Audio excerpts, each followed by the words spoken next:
Hi everyone, welcome to a new Begijnhoeve video. My name is Tommie, and in this video I would like to demonstrate you the riding of Quinten.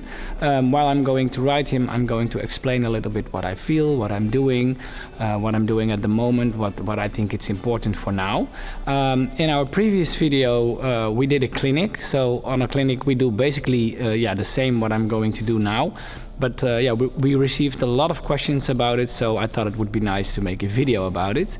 If you have any questions or if you want to say something, then don't hesitate to leave it down in the comments. And if you like those kind of videos, then definitely leave thumbs up. And I'm going to ride Quinten now, and enjoy the video.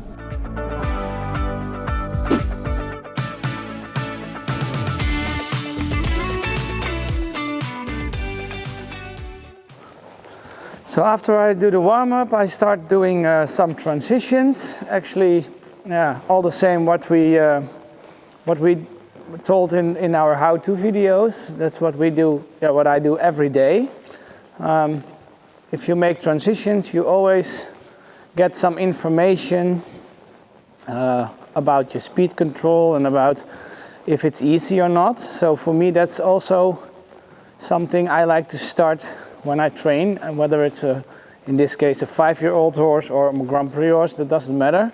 It's very important that you have the speed control and that it's easy. So we're going to start with some transitions. Oh, see, this is already not so good. Oh. And then it's not a big deal when it's not super. You just repeat it a few times. And slow down again. Oh, now I lose too much energy.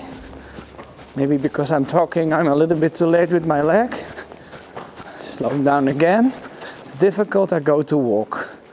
And I go to trot again. And I go to walk. Not so good, so I put him halt. Then I do trot again. And I repeat. When I feel it's easy to slow down, then I go forward again. And if you feel you lose control or the harmony gets lost when you add a little bit more energy, then you make transitions again. So in this case, you see, then the transition to trot was not so good. So I will repeat.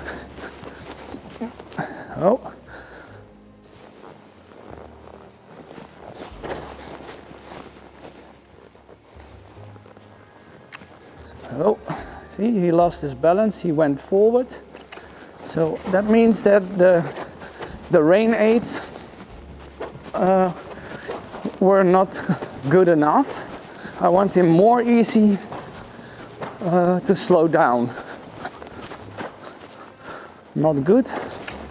Oh, also not so nice.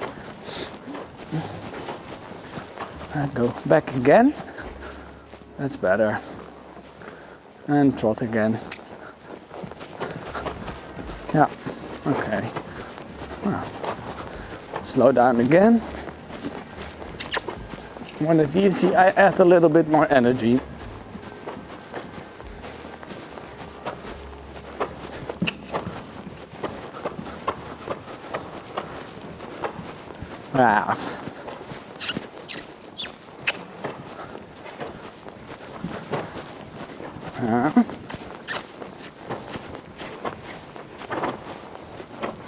No, it's too difficult. He gets too strong in the contact.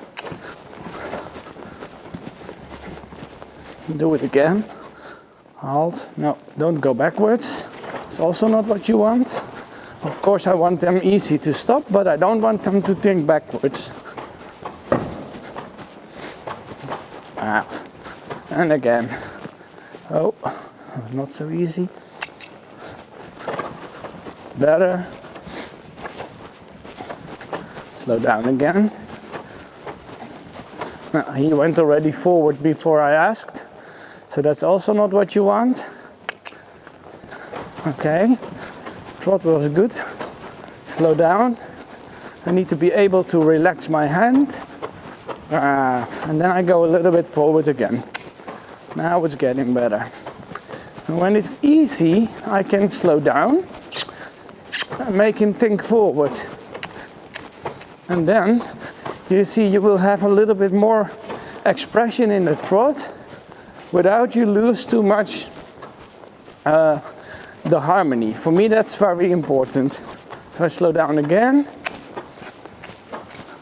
Good. When it's easy, I add a little bit more energy. And then you see he gets lighter in the contact because you have more activity from behind. Actually, that's what you want in the training, and that's what I'm busy with at the moment. To make him stronger behind, get him more in balance. And you see now the connection is not so good. He gets a little bit too deep, too short in the neck. So then I slow down again, I relax, give a little bit lag, and again, and again. And I slow down again. And then I walk him. Oh, that was not so good. I was a little bit too quick in my mind thinking that I was done. So it was my fault. I need to be more on top of it.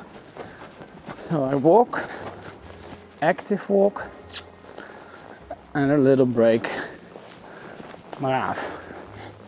So actually that's what I'm doing at the moment with him, to make a little bit more some transitions in the trot itself, so I get a little bit more activity in the hind legs without losing the control, without him getting tensed in the neck or too short or too high or too strong in the contact. So yeah, that's very important.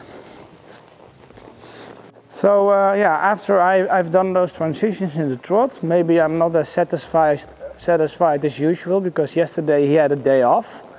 So it feels a little bit more difficult today, but that's okay for me. I mean, I know when I'm going to ride him one more day, then I'm going to repeat it and it will be fine again. But yeah, after the trot work, I do some canter. And yeah, you guys asked us a lot about the flying changes, and I said, okay, when I have a horse, when I'm starting to do the changes, I will let you know. So I'm doing it with him right now.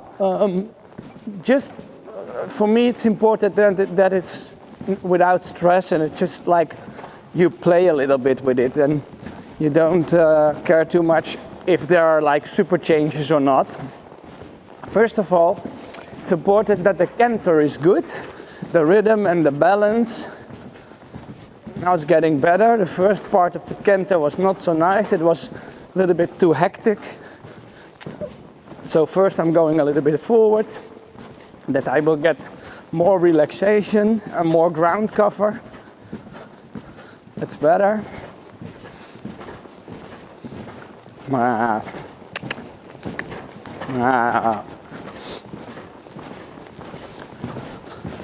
When he gets a little bit too stiff in the pole, I make him a little bit rounder. And when I make him a little bit rounder, I immediately want him to put his nose forward, because you want them rounder and softer in the connection, but you don't want them to get off the bit or behind the bit. So always feel when you change position, when you take a little bit bending, make him lower, that the horse wants to seek the bit all the time.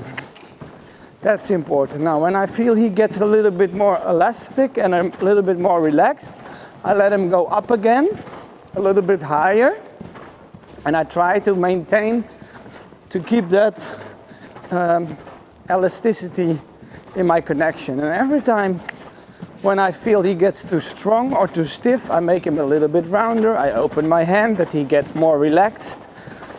And when I feel he's relaxed, I try to do him a little bit higher again. And by playing a little bit and variation in the position, it makes the horse more supple and more elastic in the connection, which of course you want in dressage. Now, and then when I think it's good, I'm going to change rein. And first I'm going to feel if the canter is good, if the balance is good, if everything is okay. With this horse, he's just 5, turning 6. I start to do the changes because I feel that the canter is a lot in balance. And actually for a young horse like this, it's amazing that he has this balance already. So then I think, okay, you should not wait too much, or you should not wait too long with doing a change. So what I do, I try to make him a little bit hollow to the new inside. In this case, it's the left. And why would I do it? It makes it more easy when the shoulders, in this case, are a little bit to the right and the hind legs are a little bit to the left. And then maybe the chance is there that the change is not super straight. But for me in the beginning, that actually doesn't matter. For me, it's more important that he learn to do it on the leg and do it in one time. So first I'm going to try to think a little bit travers to the left and then maintain the energy in the hind legs, because when the canter gets lost, it's difficult to make a good flying change. So first slow down a little bit, make him look a little bit to the left, add a little bit energy, put my right leg back, and then he change. You see, it's very easy with him, and I think that's because the basic terms are in order. The canter is in balance. He knows what it means that I can have a little bit counter flexion and all that stuff. I practiced that before, like I showed you in the how-to. And if we make a mistake or so, for me that's not a big issue. In this case it was good, but it's more important that he going to understand what I want and that he don't have stress about it. That's the number one important. So, braaf. Now I'm going to make him a little bit rounder again, because I feel he gets a little bit stiff in the paw, and then I relax my hand and he surged a bit, and then he gets the hind legs inactive. Yeah, that the hind leg stays active. Braaf. And you see, maybe I'm going in the training a little bit more forward than I probably would do when I would ride a test. But we love to do it, and that's why also why we like to ride a rope, especially on the canter track, that the whole body gets in canter. And when you go more forward, then it's really good for the training, for the quality of the canter of your horse. So that's also what we are, what we try to do in the daily training, is every time go for the quality of the canter. And with the young horse, if that's more forward, it's more forward. Some horses, it's better if you slow down more. But that's what you need to feel, what is best for your horse for the moment. So this side, to do it again. For me, you can see that he is not super straight. Because, well, that's okay. He already knows a little bit too much what's going on. So I bring him back. And first I make him wait. That's important. Braaf. Okay, the reason why he already had a change is that I wanted to make him a little bit more straight, because I feel that the hunches are going a little bit to the left. And when the hunches are out, it's more of a risk that the change will be in 2 times instead of 1. Braaf. So first I do a little bit shoulder into the left, and when I feel that's okay, I make him more straight in the neck, and then I even try to have a slightly right bending. And when I change this bending, I really want him, like he do now, to keep the shoulders to the left. And then I try. Boop. Okay, braaf. This is not as nice as to the left, because I think that's because he's not so straight as to the other side. So to improve the quality of this change, for me, I think it's important that I improve the straightness. Braaf. And then I can have a nicer change. So I'm not going to repeat this change over and over again. It's just important that he understands, and I don't worry about that one might be not as nice. Oh. Braaf. Might be not as nice as to the left. So I know in some time it will get equal. Braaf. Good boy.